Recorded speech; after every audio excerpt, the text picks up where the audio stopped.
할렐루야. 여러분들 반갑습니다. 한 주 동안 어떻게들 지내셨습니까? 이렇게 코로나로 인한 질병과는 다르게 점점 가을의 날씨가 완연해지는 것 같습니다. 이 쾌청한 날씨만큼이나 또 이 좋은 날씨만큼이나 우리 삶에 코로나로 인한 많은 피해나 많은 어려움들이 이 날씨와 같이 화창해지고 이 날씨와 같이 좋아질 수 있길 소망합니다. 교회 소식 전해드리도록 하겠습니다. 현장 예배에 대한 지자체와 정부에서의 그 공지가 내려왔는데 일단 기준은 현장 예배를 드리지 않는 것에, 그러니까 비대면 예배를 드리는 것들에 대한 것으로 진행을 하되 필수 참석 인원들에 한해서, 그러니까 300좌석에는 50명 이하. 저희 교회 같은 경우에는 현장 예배 드리게 될 경우 참석 인원이 정부나 지자체에서 말하는 어떤 그런 인원과는 겹치지 않아서 현장 예배를 드릴 수는 있으나, 그것에 대한 결정은 한 주 동안 추이를 좀 보고 이렇게 결정하려고 합니다.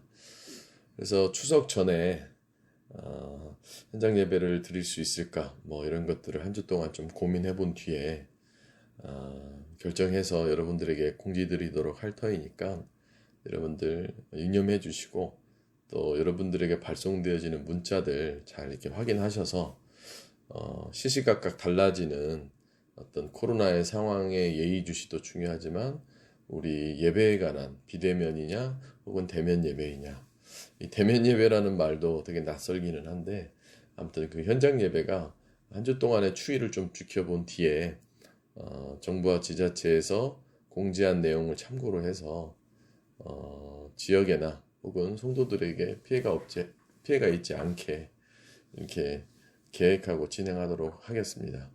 성도 여러분들 좀 많이 관심 가져주시고, 현장 예배가 진행되어진다면 우리가 사회적 거리 두기 지침에 대해서 잘 따르고 또 그렇게 진행하는 걸로 이해하고 계시면 되겠습니다. 두 번째로는 이제 날씨가 쌀쌀해져서 가을이 완연한데요. 저희 교회 같은 경우는 노약자분들, 또 노인분들, 또 여러 가지 질환 앓는 분들이 더러 있습니다. 그런 분들은 특히 어린아이나 노인분들은 독감 예방 주사를 꼭 필히 이렇게 맞으셔서 독감이랑 이 코로나에 대한 것이 같이 겹쳐지고 중복되어져 가지고 건강에 피해가 오지 않게끔 이렇게 하면 되겠습니다.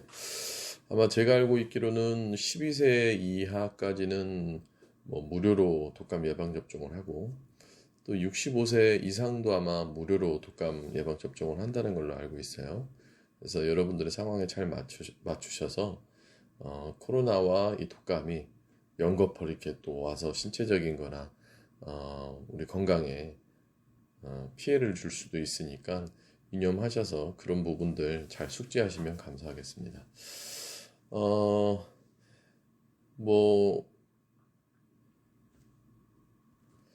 앞으로의 교회 동정이나 교회의 어떤 여러 가지 상황들이 어떻게 변할지는 잘 모르겠습니다만, 여러분들 교회를 위해서도 많은 기도 부탁드립니다.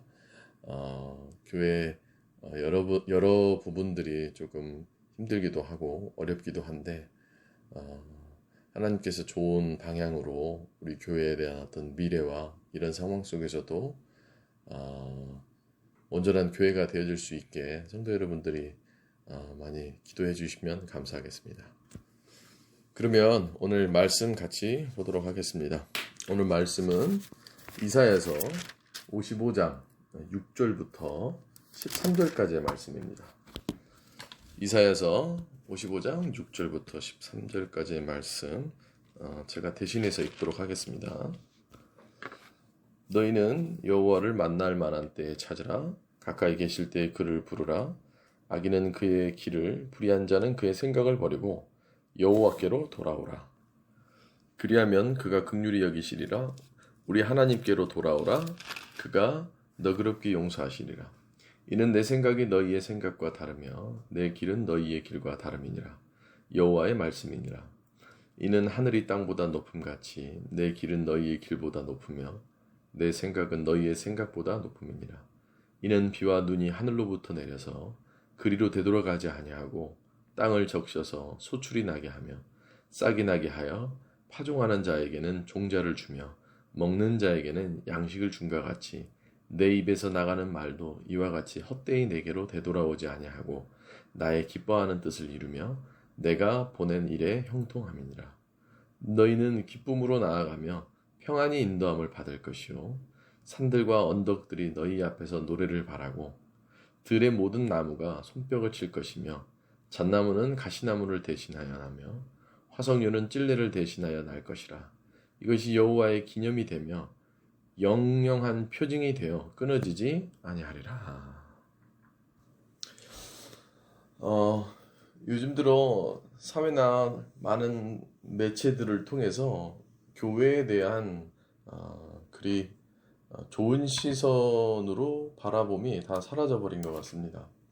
그러니까 다시 말해서 뭐 방송이나 뭐 여러 가지들을 보다 보면 교회에 대한 굉장한 어떤 비판과 날선 생각들로 사람들이 교회를 막 곱씹지요. 저도 그런 어떤 언론과 여러 가지 매체들을 통해서 교회에 대한 어떤 비판과 교회에 대한 비판들을 보다 보면 좀 마음이 불편하죠. 이제 불편한 이유는 크게 두 가지인데, 첫 번째는 뭔가 잘 모르는 상황에서 그냥 비난을 하는 거예요. 그러니까 뭐 쉬운 예로 그냥 돌을 던지는 거예요. 그냥 저 사람이 왜 돌을 맞아야 되는지도 모르는 채 그냥 돌을 던져버리는 거죠. 그러니까 비난을 위한 비난, 비판을 위한 비판, 뭐 손가락질을 하기 위한 그런 거죠. 인간이 가지고 있는 어떤 그 폭력성 때문이라고나 할까요? 그러니까 교회가 뭐가 잘못됐는지도 모른 채 그냥 그 비판하는 사람의 어떤 개인적인 상황과 그들의 어떤 취향에 따라서 남들 욕하니까 다 욕하는 거예요. 뭐 예전에 대통령들에 대한 욕도 그렇게 쉽게 했죠. 뭐 지금은 고인이 된 뭐 노무현 대통령에 대한 시대에 살았었던 저도 뭐 뻑하면 다 그 대통령 탓을 하듯이 뭘 잘못해서 어떤 이유로 비난을 받고 비판을 받는다기보다도 그냥 뭐 마구잡이로 그냥 욕하는 거죠. 그렇게 교회에 대해서 알지 못하면서 그냥 무차별적인 어떤 비난이 첫 번째이고, 두 번째는 어설프게 하는 거예요. 비난받을 이유가 아니라 조금은 깊게 생각해 봐야 될 것들인데 깊게 생각하지 않은 채 그냥 옅은 생각으로만 교회에 대해서 생각을 하고 있죠. 불과 제가 오늘 기사 하나를 봤는데 그 기사의 내용이 그런 겁니다. 어디 인천 미추홀구 쪽에 있는 교회인데 교회가 자그만가 봐요. 교회가 자그만데 그 자그만 교회에 형편이 어려웠겠죠. 거기 이제 장애인 5명을 이렇게 교회에서 이제 무료로 숙박도 하고 재워주고 먹여주고 뭐 이런 교회들. 근데 이제 거기가 이제 확진자가 나온 거예요. 그러니까 이제 뭐 사람들이 어설픈 인식과 어설픈 생각들로 마구 비난을 하는 거예요. 또 교회 집단 감염 시작됐네, 뭐 했네. 물론 코로나의 감염이 전파되어지고 이런 것들에 대한 어떤 경각심은 우리가 여러 가지 생각들을 할 필요가 있겠지만 사실 따지고 보면 그 어려운 사람 누구도 사회에서 돌보지 않을 사람들을 교회에서 이렇게 돌보게 되어진 상황 속에서 어쩔 수 없이 걸려져 버린 나의 의도와 나의 상황과는 상관없이 걸려져 버린 그 상황에 대한 건 우리가 좀 더 깊게 교회에 대한 생각을 해야 될 필요가 있죠. 실제로 맹렬히 비난받고 있는 이 교회들이 물론 여러 가지 투명하지 못하고 깨끗하지 못한 뭐 어떤 그런 교회들도 있겠지만 아직까지는 우리나라에서 많은 선교 사업이나 쉽게 얘기하면 소외된 사람들에게 도움을 주고 있고 그것에 좀 역할을 하고 있는 곳들이 더러는 많이 있죠. 그러니까 뭐 일부냐 일부가 아니냐 뭐 이런 걸 떠나서 그 잘 모르는 상태에서 혹은 그냥 무차별적으로 혹은 내 생각에 대한 걸로만 내 가치관에 대한 걸로만 내 판단으로만의 어떤 비난과 비판은 좀 옳지 않죠. 어찌됐든 이렇게 가만히 보면 요즘 사람들 그러니까 교회를 비난하는 사람이 되었건 혹은 교회에 다니며 내부적으로 신앙생활을 하는 사람이건 모든 사람들을 통틀어 요즘같이 이 착각과 오해가 많은 시대는 없는 것 같습니다. 꼭 코로나의 상황이 아니더라도 우리가 요즘 잘 구별하고 분별해야 될 것 중에 하나가 뭐 가짜 뉴스 뭐 이런 거잖아요. 심지어는 이게 계속 이렇게 뭔가 진화되어져서 가짜 아닌 뉴스가 가짜화 되어지고 혹은 가짜인 뉴스가 진짜화 되어지는 그러니까 성경에서 말하고 있는 영분별을 정확히 해야 되는 시대로 우리는 살아가고 있죠. 왜 언론 플레이라고 하잖아요. 착한 사람이었는데 나쁜 사람으로 만드는 것도 한 순식간이고 어, 반대로 나쁜 사람이었는데 착한 사람으로 되어지는 것도 순식간이고 뭐 그러니까 착각과 오해가 아주 만연한 시대이죠. 근데 이 착각과 오해라는 말씀을 오늘 이사야서 55장을 기준으로 전하기 이전에 이 착각과 오해라는 것이 뭔지를 먼저 사전적으로 좀 살펴봐야 되는데 크게 두 가지를 좀 살펴볼 게 있습니다. 첫 번째는 이 착각과 오해는 모든 정의를 반대로 만들어 버리는 거예요. 그러니까 좋은 사람인데 내가 착각과 오해를 해버리면 나쁜 사람이 돼버리는 거예요. 그러니까 또한 옳은 것을 착각과 오해를 하면 거짓으로 만들어 버린 거예요. 그러니까 완전히 뒤바뀌어져 버리는 게 돼버린 거죠.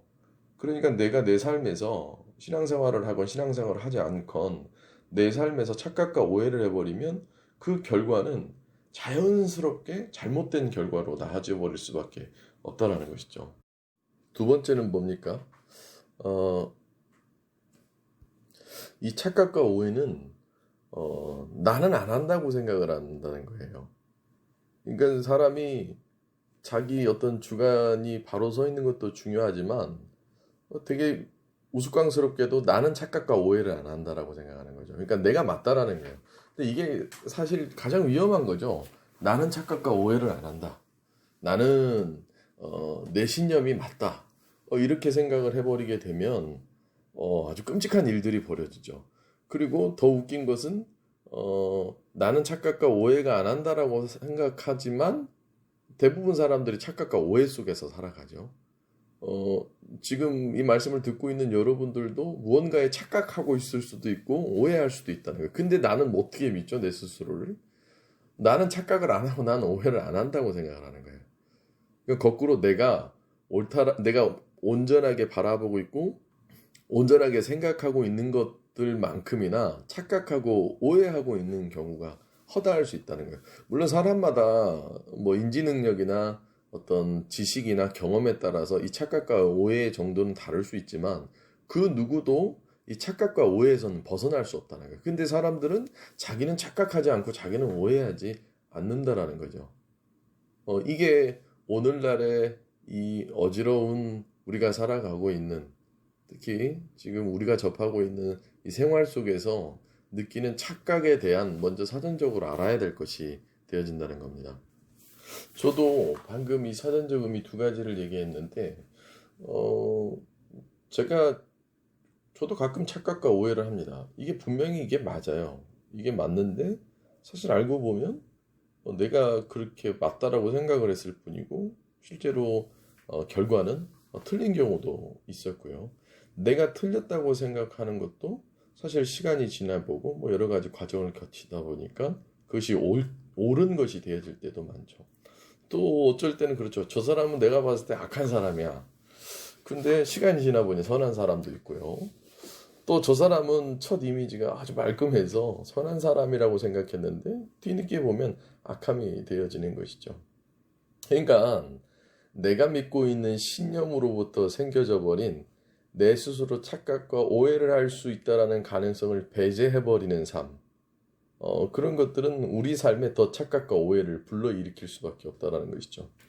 이 두 가지를 확실하게 먼저 인정하고 인지하지 않는다면 성경에서 말하고 있는 영적 분별력으로 다다를 수가 없습니다. 그게 왜 그러냐면 분별하려면 이게 진짜인지 가짜인지 분별하려면 이 진짜와 가짜 사이에 있는 착각과 오해의 선부터 없애야 되거든요.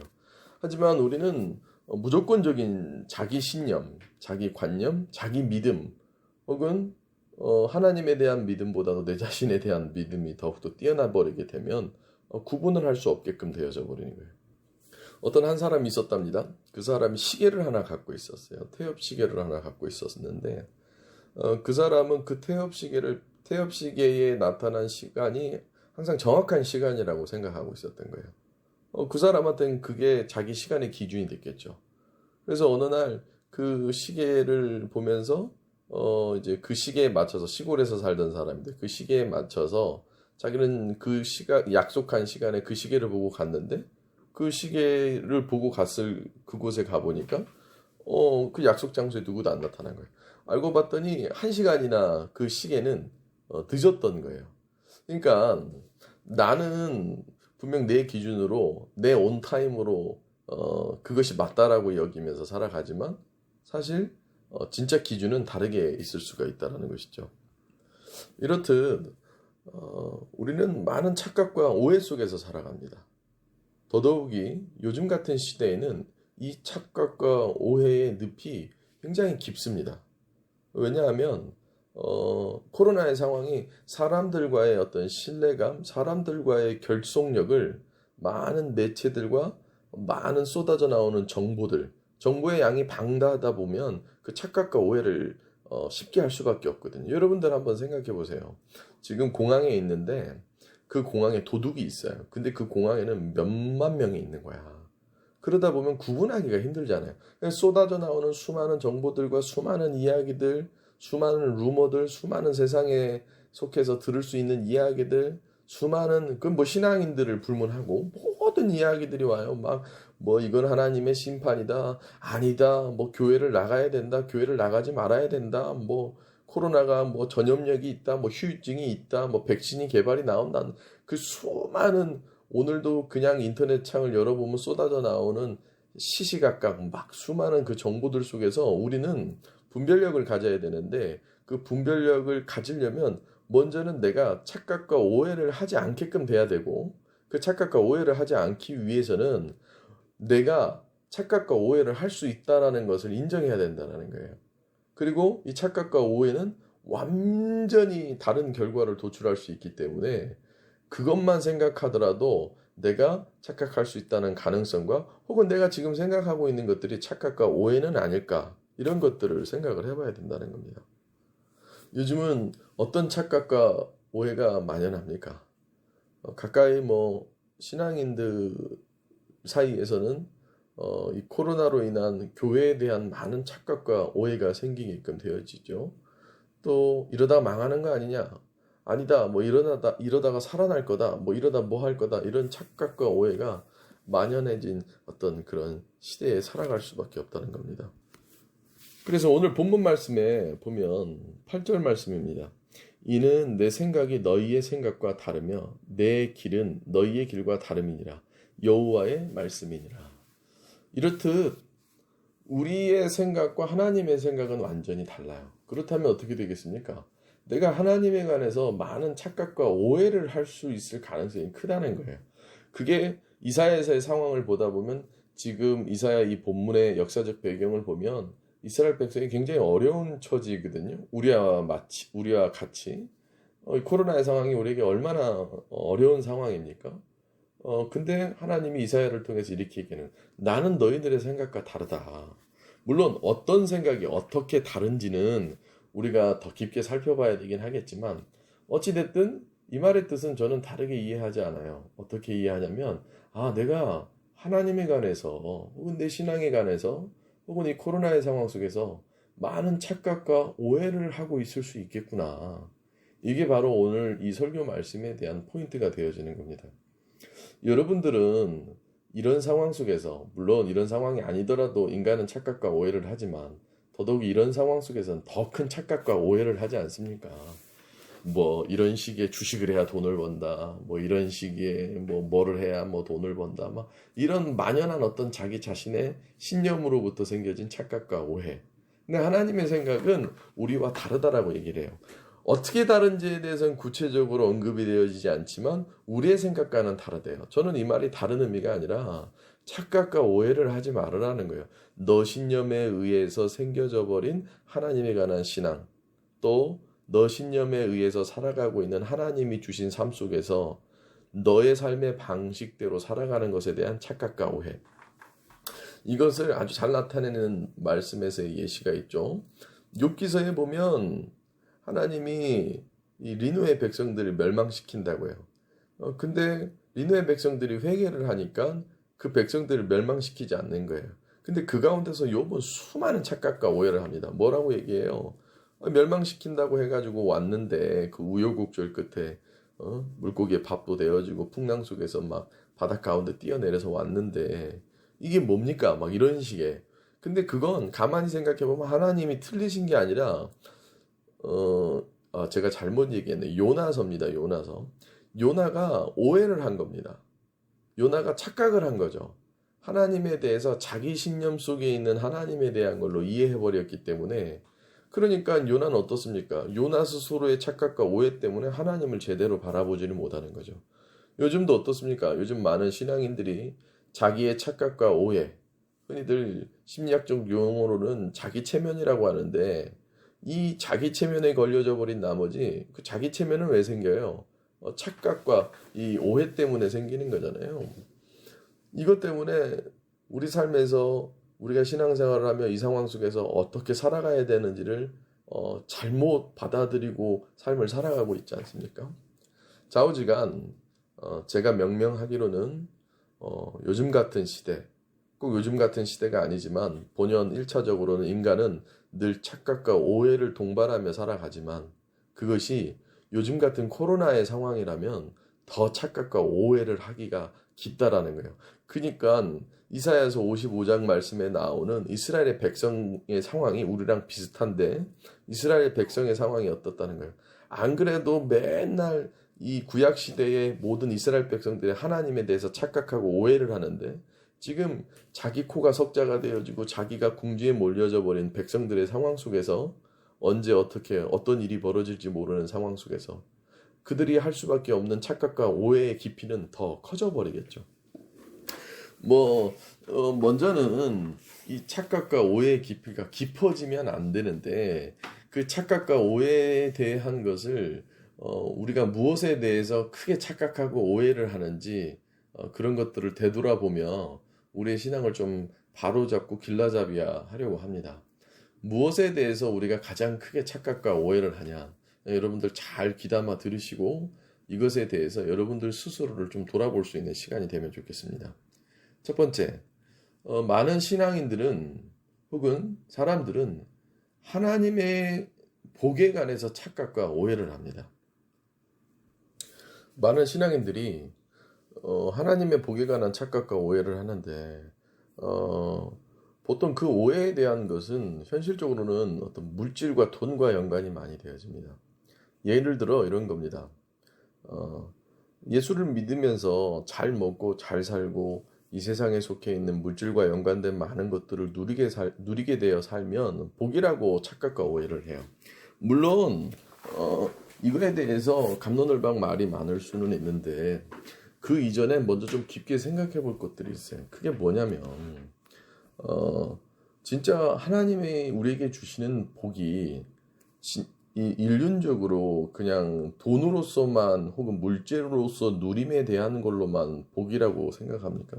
주님은 이 땅에 오셔서 팔복에 관한 설교를 하면서 그 복에 관한 어떤 정의와 복에 대한 어떤 접근이 완전히 다름을 시사하고 계시죠. 근데 우리는 하나님이 주시는 복은 어떤 이런 많은 만연한 세상에서 누릴 수 있는 호사만을 복이라고 생각해서 여기며 살아가는 경우가 너무 많죠. 그것은 아주 크나큰 착각과 오해입니다. 그러니까 막 이 세상에 만연된 내가 코로나 안 걸리면 복 받은 거고 코로나 걸리면 저주 받은 거고 이런 것들에 대한 일륜적인 너무 폄하되어져 있는 생각이 하나님에 대한 착각과 오해를 불러일으킬 뿐만 아니라 우리 신앙생활에도 큰 착각과 오해를 불러일으키죠. 그러면 내가 예수를 믿었는데 내가 이 세상에 살아가면서 누릴 수 있는 호사를 누리지 못한다면 그건 다 복된 것이 아니게 되어지는 겁니까? 우리는 아주 크게 이 부분에 대해서 착각과 오해를 하고 있죠. 뭐 많은 것들을 가지고 있고 많은 것들을 내게 부여받아야지만 복이라고 생각한다면 행여 아주 자그마한 부분이라도 내가 더 누리고 더 갚는 것 이런 것이 복이라고 생각한다면 그건 잘못된 우리의 생각이죠. 그것에 대한 착각과 오해를 하죠.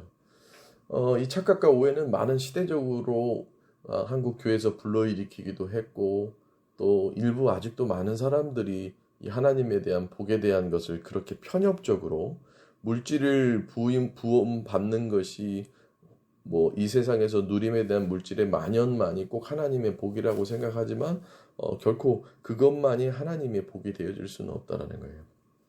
그러니까 이런 것들이 점점 극에 달하면 달할수록 뭐 다른 사람들은 다 죽고 나만 살아남고 이 상황 속에서 뭐 다른 사람들은 다 사업이 망했는데 나만 사업이 잘 되는 것만이 하나님의 복이다라고 여긴다라는 건 굉장히 편협한 생각이죠. 그리고 굉장히 위험하게 되죠. 제가 서두에도 말씀드렸다시피 지금 당장은 어떨지 모르겠지만 추후에 모든 결과들은 다 뒤바뀌어져 버릴 수밖에 없는 겁니다.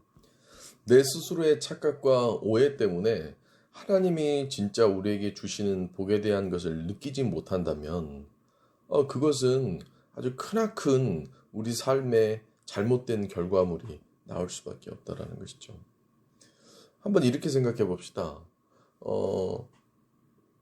어떤 한 학생이 부모가 나에게 어떤 물질적인 공급을 해주지 못한 것, 그러니까 넉넉하게 해주지 못한다라는 거죠. 뭐 예를 들어 뭐 최신형 휴대폰을 못 사주고 좋은 집에서 못 살고 뭐 아이가 필요한 것들을 못 사주는데 그거에 해당이 되어지는 그 학생이 자기는 그게 복이 아니라고 생각하는 거예요. 그냥 막 다른 상대적인 더 많은 것들을 누리는 사람이 복 있다고 생각하면 그 학생의 착각과 오해는 얼마나 자기 삶을 불행하게 만들겠습니까? 알고 보면 그런 것이 아닌데도 불구하고요. 근데 거꾸로 그 학생보다는 더 물질에 관한 누림이 없는 학생이 자기의 부모와 자기의 상황에 대해서 복되다라고 생각하고 만족함을 느끼며 살아간다면 그 아이의 인생은 완전히 달라지겠죠. 그러므로 우리는 이 물질 혹은 하나님께서 주시는 복에 대한 착각과 오해에서부터 벗어나야 되는 겁니다. 더 많은 것들을 누리고 더 많은 것들을 소유할 수 있는 것이 복이 아니라 내 삶을 주신 것에 대해서 그 삶에서 하나님이 주심에 대한 것들을 누리며 살아가는 것이 진짜 복된 것이 되어지는 거죠. 유일하게 인간만이 더 가지고 싶어하고 더 누리고 싶어하고 더 많은 것들을 소유하고 싶어합니다. 그 소유욕에 대한 것들은 욕심이 되어지는 것이죠. 사실 우리의 종교와는 상관없는 많은 종교적인 가르침에서도 이 인간이 가지고 있는 탐욕 이것들에 대해서 많은 절제와 많은 제한을 얘기하죠. 제한을 얘기한단 말이에요. 대부분이 인간이 가지는 많은 오해와 착각 이것이 바로 거기서부터 시작되기 때문에 그런 거죠. 여러분들 그거 알고 계십니까? 그 어떤 동물도 비만인 동물이 없어요. 물론 요즘 이제 우리는 애완견, 반려견이라고 하죠. 인간 참 대단해요. 동물을 키우는데 비만은 있어요. 그 왜 그래요? 동물이 더 먹고 싶어서 먹은 것이라기보다는 주인이 그 반려견들을 이렇게 더 먹이죠.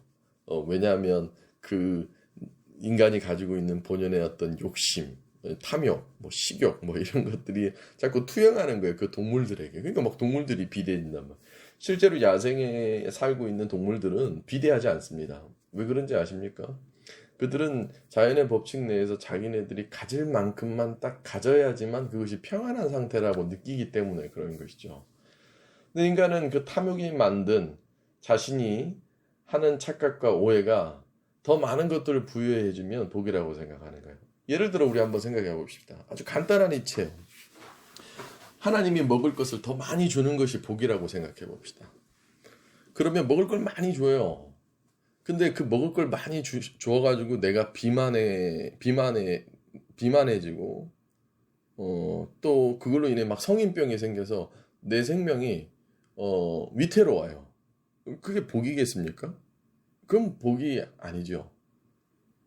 제가 가끔 성도들에게 이런 얘기를 합니다. 뭐 성도가 물질에 관해서 많은 고민을 합니다. 물론 고민되죠. 참 우리가 이 세상에 살아가니까 이 세상의 모든 움직임은 이 돈의 흐름과 많이 관련이 되어지니까요. 근데 거꾸로 생각해 봅시다. 지금 돈이 없는 사람이 갑자기 갑부가 되고 졸부가 되어져서 돈이 많아졌다고 쳐봅시다. 그러면 여러분들 그 돈 많아짐이 나에게 정말 복이 될까요? 그렇지 않을걸요. 또 그렇지 않다라는 수많은 사람들의 어떤 삶에 대한 증거들이 우리에게 많이 있잖아요. 이렇게 얘기를 하는데도 돈이라도 많았으면 좋겠다. 그런 생각을 하신다면 여러분들은 착각과 오해 속에서 신앙생활을 할 경우가 굉장히 높습니다. 내게 주어진 하나님께서 주시는 것에 대한 은혜와 평강이 있어야 되는 것이죠. 그 만족이 있어야 되는 거예요. 그리고 그 만족이 온전하게 있을 때 하나님이 더 다룰 수 있고 더 누릴 수 있는 것들, 이런 것들을 제공하죠. 그러니까 성경에 보면 충성된 종에게 이렇게 달란트를 맡겨서 그것으로 얼마만큼을 남기느냐를 보는 그 예시가 있잖아요. 그게 뭐냐면 그것에 대해서 컨트롤을 할 수 있는, 이 만족과 어떤 평안은 그 컨트롤할 수 있는 것에 있는데, 이 착각과 오해 그리고 자기 욕심은 이것들을 컨트롤할 수가 없게끔 되어지는 거잖아요. 왜 자꾸 뭐 술 이런 것들이 마귀와 비유됩니까? 이 술을 먹게 되면 자기 통제가 안 되어지잖아요. 술은 나와는 상관없이 자꾸 더 탐욕을 부리게끔 되어지잖아요. 그러다 보니 그런 탐욕의 늪에 빠져버려서 착각과 오해를 할 수밖에 없으니까. 그러니까 올바른 신앙인이라면 진짜 무엇이 복인지를 한번 깊게 생각해 봐야 된다는 거예요. 특별히 이 코로나의 상황 속에서 우리는 모두 다 저주받았다고 생각하지 않습니까? 그냥 단순하게 막 이것이 하나님의 심판의 도구라고만 생각하지 않습니까? 제가 앞서 요나서의 말씀을 드렸죠. 니느웨 백성들이 지금 요나를 통해서 멸망을 예시하는 그런 상황에 가는 거예요. 근데 그 멸망받기로 예정되어 있었던 그 니느웨 백성들이 구원을 받습니다. 사실 분명 그 요나가 거기 가서 선포하고 외치기 전까지는 이들은 저주의 늪에서 빠져나올 수 없는 그런 상태였지만 오히려 그것이 복된 상황이 되어져 버리잖아요. 제가 예전에도 이런 설교를 한 적이 있는데, 복과 저주는 동전의 앞뒷면과 같습니다. 근데 이 설교와 그것을 접목해서 여러분들에게 정의한다면, 내가 동전 뒷면을 보고 앞면이라고 생각하면 어떻게 되겠습니까? 혹은 거꾸로 앞면을 보고 뒷면이라고 생각하면 어떻게 되겠습니까? 그러니까 하나님께서 주시는 복이 동전과 같다면 그 동전에 대한 앞뒷면을 분명히 착각과 오해가 없이 내가 온전한 복으로 받아들였을 때 그것이 나에게 은혜가 되는 것 아니겠습니까? 성도 여러분들, 하나님이 주시는 복에 대해서 여러분들 스스로 착각과 오해 속에서 빠지지 않고 온전한 하나님의 복이 무엇인지를 알며 살아갈 수 있길 간절히 소망합니다. 그러니까 이것이 복이다, 저것이 복이다, 혹은 내 관념 안에서만의 내가 누리고 싶은 것, 내가 바라는 것들만이 하나님의 복이라고 생각하기보다는 하나님이 진정 나에게 주신 것이 무엇인지를 복이라고 느끼며 살아가야 된다는 거죠. 어쩌면 좀 과감한 이야기일 수 있겠지만 이 코로나의 상황 속에서 이 사회 안에 있는 교회들이 모두 다 복받기보다는 하나님의 심판을 받고 있는 거라고 생각되어진다면 그 심판 사이에 하나님의 복이 그 안에 있을 수 있지 않겠습니까? 그러니 우리는 이런 상황이면 상황일수록 하나님에 대한 복, 그것에 대한 착각과 오해를 하지 말아야 된다는 것이죠. 두 번째, 많은 신앙인들이 착각과 오해를 하는 것이 있습니다. 그것은 바로 무엇이냐면 하나님의 사랑에 관해서 착각과 오해를 해요. 막 내가 받기 좋아하는 사랑만을 받으면 그것이 하나님의 사랑이라고 생각해요. 아주 우스꽝스럽게도 뭐 그런 경우가 있죠. 뭐 내가 뭐 잘못해도 그냥 막 나를 다 이해해주고 용납해주는 것이 하나님의 사랑이라고 생각하는 거예요. 절대 그렇지 않습니다. 여러분들 한번 생각해 보세요. 여러분들의 자녀, 여러분들 모두 사랑하시죠? 어찌 자녀가 잘못을 했는데 그 자녀를 훈계하지 하고 훈육하지 아니하면서 그 자녀에게 잘못된 일을 해도 용납만 해주고 받아만 준다면 그게 어떻게 사랑이겠습니까? 오히려 그건 자녀에 대한 방치가 되어지죠. 물론 인애와 받아줌, 이해해줌, 섬김 이런 것들이 사랑의 방법이 될 수는 있지만 그것만이 사랑의 방법이 되어질 수는 없는 겁니다. 구약에서는 하나님에 대한 사랑을 분명하고 극명하게 확실하게 사람들에게 보여주거든요. 때로는 하나님의 심판이, 때로는 하나님의 벌이 우리로 하여금 하나님으로 돌이킬 수 있게끔 되어진다면 혹은 자정할 수 있게끔 되어진다면 그것은 하나님이 우리를 사랑하심에 대한 증거가 되어질 수 있습니다. 여러분들이 사랑하는 자녀가 잘못된 곁길로 가고 있을 때 어찌 그를 체벌하지 않을 수 있겠습니까? 근데 우리는 하나님에 대한 사랑이 내 만족감으로만 되어지는 하나님의 사랑을 원하는 거예요. 그러니까 무조건 내 중심적인 사랑에 대한 착각과 오해를 하는 거죠. 내가 막 죄를 짓고 하나님 앞에 바로 서 있지 않은데도 하나님은 날 사랑한대요. 혹은 하나님의 막 삶에서 무서운 폭풍과 같은 막 진노를 줍니다. 그러면 하나님이 나를 사랑하지 않는 거래요. 요즘 우리 둘째 녀석이 그런 걸 예시 삼아서 많은 경험들을 하는 것 같습니다. 이렇게 하면 나를 사랑해 주는 거야. 저렇게 하면 나를 사랑하지 않는 거야. 그렇지 않죠. 우리는 하나님에 대한 사랑에 대해 착각과 많은 오해를 합니다. 어쩌면 여러분들은 그렇게 생각할지 몰라요. 내가 어떤 짓을 해도 하나님이 나를 사랑할 거라고 생각하는 착각과 오해를 할 수 있어요. 여러분들이 삶에서 하나님이 원하시는 삶을 살지 않는다면 하나님은 여러분들을 사랑하지 않아요. 그 하나님의 여러분들의 올바르지 않는 행동, 올바르지 않는 삶에 대해서 하나님의 사랑하지 않음이 하나님의 사랑인 거예요. 말장난 같이 보일 수는 있지만 사랑하는 자녀가 말을 안 들을 때 그 자녀에게 따끔하게 훈계를 해주는 것이 어찌 사랑이 아닐 수가 있겠냐고요. 근데 우리는 뭔 일을 해도 하나님이 다 사랑할 거라는 착각 속에서 살아가고 있지 않습니까? 여러분들도 그렇게 살아가지 않아요? 하나님이 여러분들을 혼내킬 거라고 생각하지 않죠. 여러분들이 잘못된 선택과 잘못된 삶의 가치관, 잘못된 마음을 먹었을 때 하나님은 그것으로 돌이키기 위해서 하나님의 망대와 하나님의 지팡이로 치는 거예요. 왜 목자에 대한 비유가 성경 곳곳에 나오잖아요.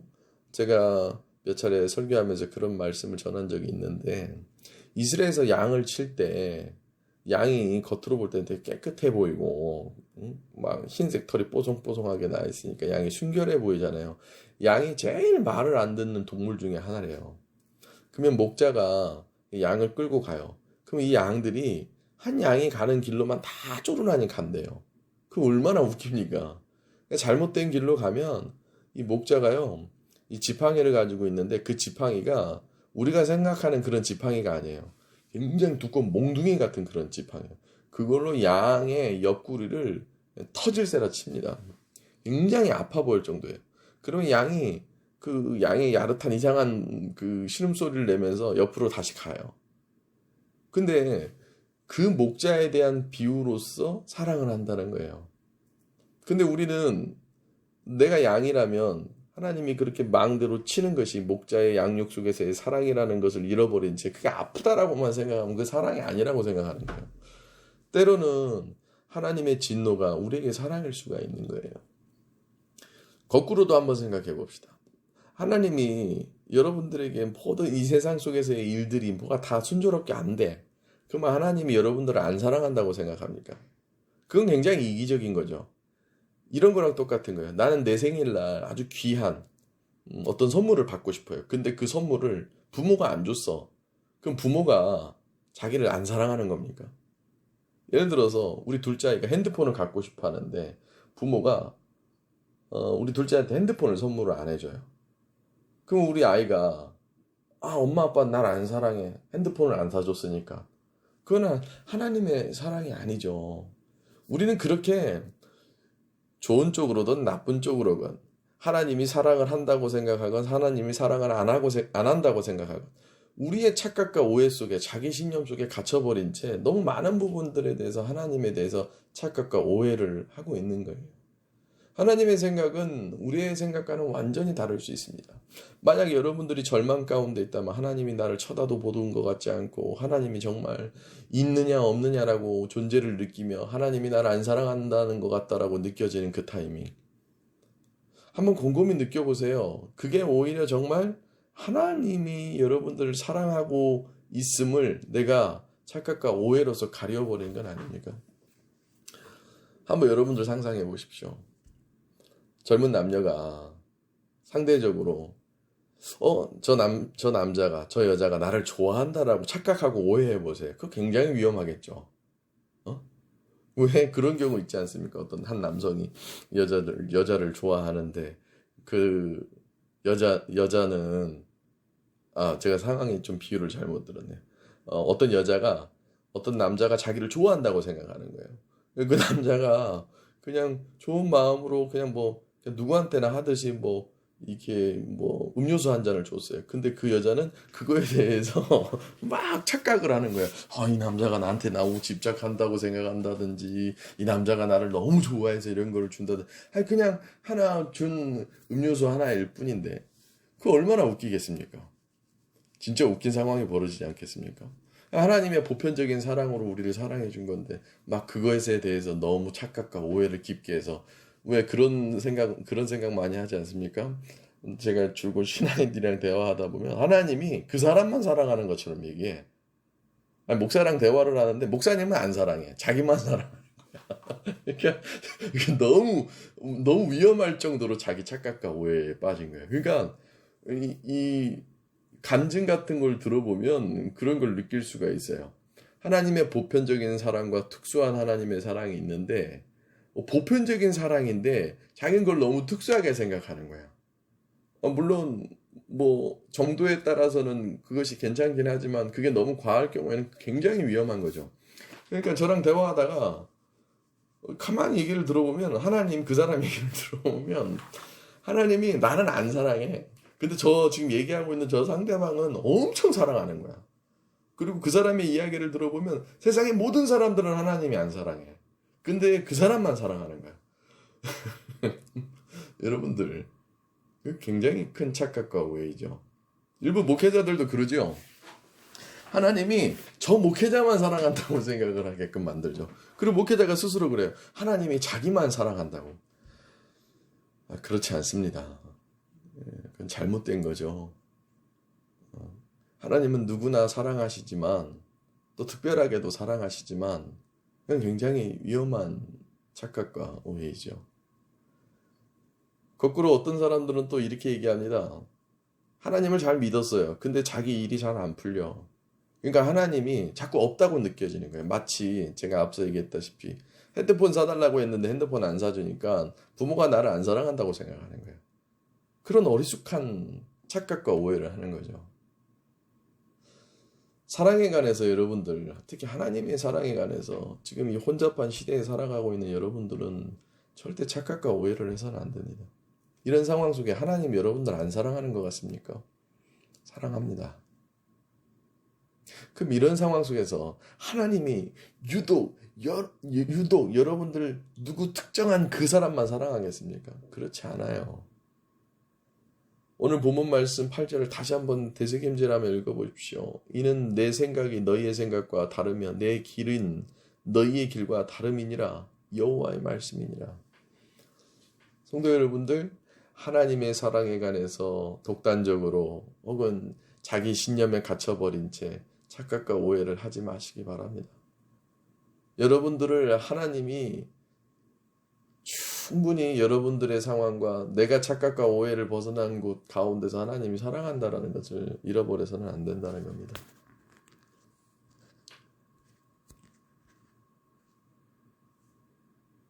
마지막 세 번째로는 우리가 제일 요즘 사람들이 많이 오해하고 있는 부분 중에 하나예요. 그게 바로 뭐냐면 하나님의 현현에 관한 착각과 오해예요. 하나님의 현현에 관한 착각과 오해. 현현이라는 말이 조금 어렵죠. 이 현현이라고 하는 건 뭐냐면 쉽게 얘기하면 나타내네요.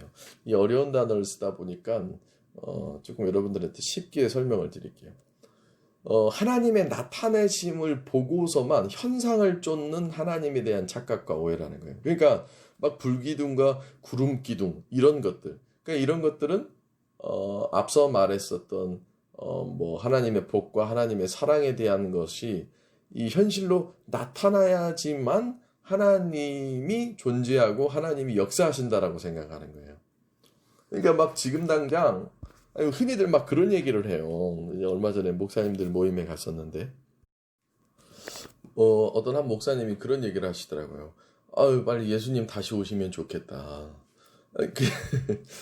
물론 마라나타, 뭐 주님의 다시 오심을 기대하고 고대하는 신앙이 우리에게 필요하긴 한데 가만히 그 맥락을 보면 현현해하는 모습에 지나치게 기대감만을 갖고 있는 거 아닙니까? 사람이라 어쩔 수 없다라고는 하지만 왜 사람이 눈으로만 봐야지만 믿는 믿음이 있는 거잖아요. 그래서 제가 농담 삼아서 그 목사님에게 이렇게 얘기를 했습니다. 목사님, 주님 다시 오시면 우리가 못 알아볼 수도 있어요.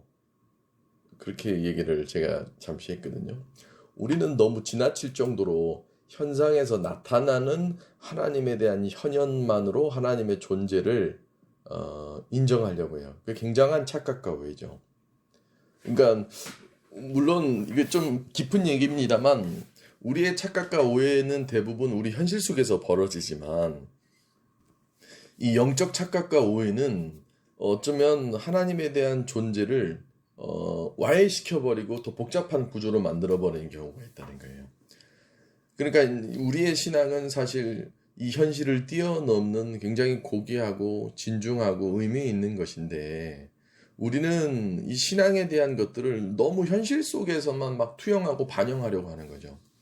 교회가 어려워지니까 교회에 대한 존재 자체가 부정되어져 버리는 거예요. 이러다가 한국교회 다 사라져 버린다. 아니죠. 교회의 외관과 교회 사회제도 안에 있는 교회가 사라지는 것이지 주님의 핏값으로 세워진 교회는 신앙 있는 자들이 존재하기만 하고 그 신앙이 있는 자들이 계속 영원히 주님 오실 때까지 예배드리고 함께 같이 한다면 그 공동체는 교회가 되어지는 것이죠. 그러니까 우리는 너무 현실 속에 있는 현현에 대해서 너무 크게 의존한 나머지 진짜 신앙에 대해서는 알지 못한 채 착각과 오해를 하고 있는 거예요. 보여지는 모습으로서만이 모든 신앙을 좌지우지할 어떤 기준이 되어진다면 우리 신앙은 굉장히 위태로워질 수밖에 없습니다. 그래서 그럴까요?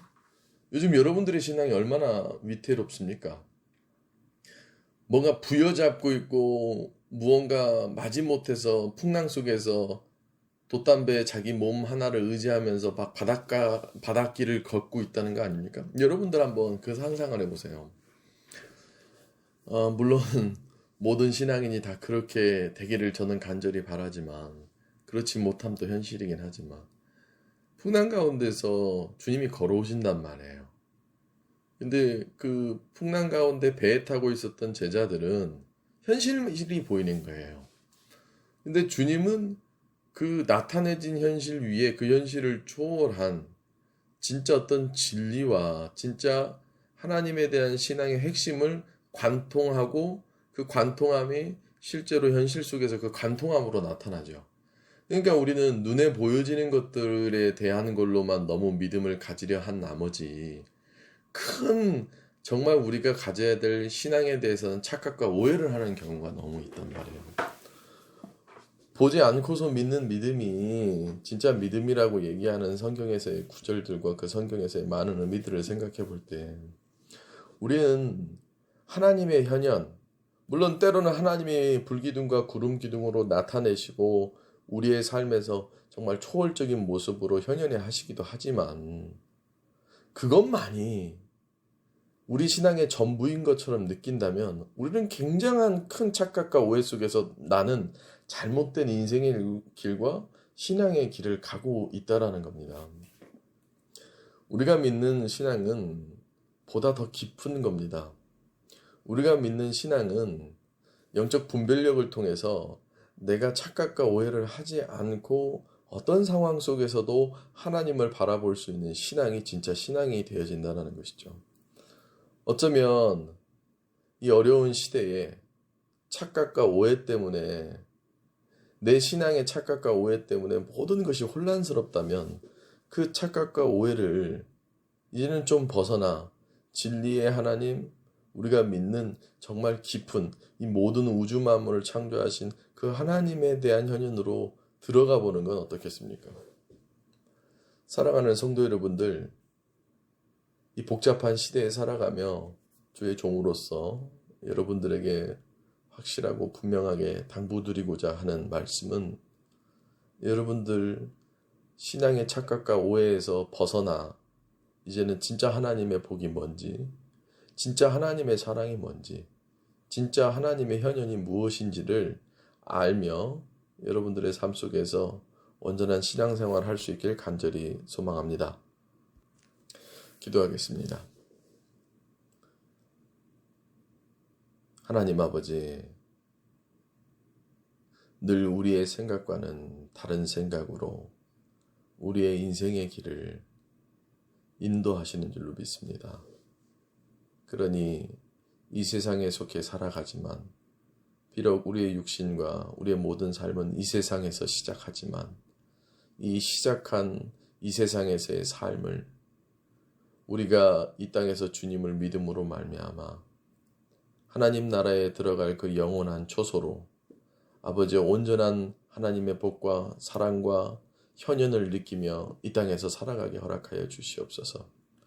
이 땅에서 살지만 하나님 이 땅을 넘어선 하나님 나라를 꿈꿀 수 있는 자들이 되게 허락하여 주시옵시고 그러기 위해서 우리의 인생 또는 우리의 신앙 가운데서 이 땅에 속하여 너무 이 땅의 것들로 혼탁한 착각과 오해를 하지 않게 허락하여 주시옵소서.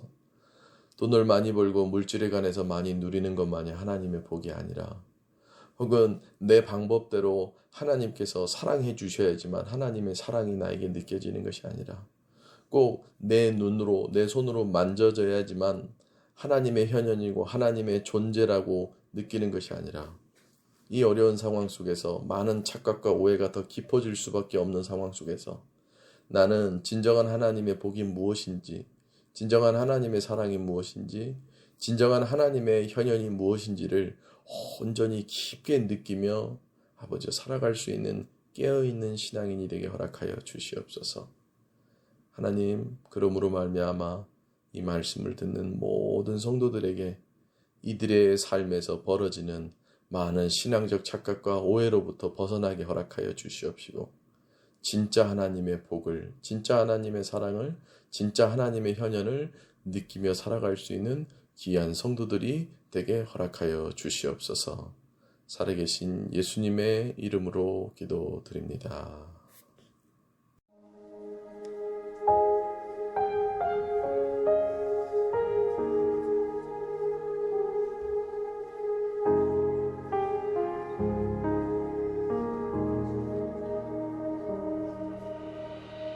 내 백성이 나를 떠나 돌아섰지만 내 사랑이 내 백성을 포기 못하니 내 모든 것 내어주고 나 그들을 얻으리라. 여호와께 돌아가자. 우리 돌아서고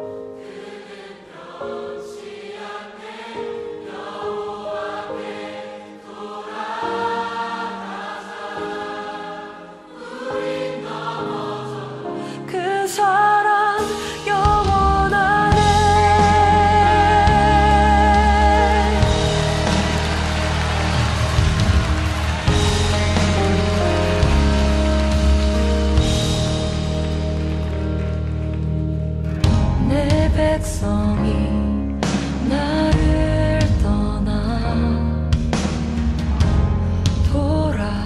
돌아섰지만 내 사랑이 내 백성을 포기 못하니 내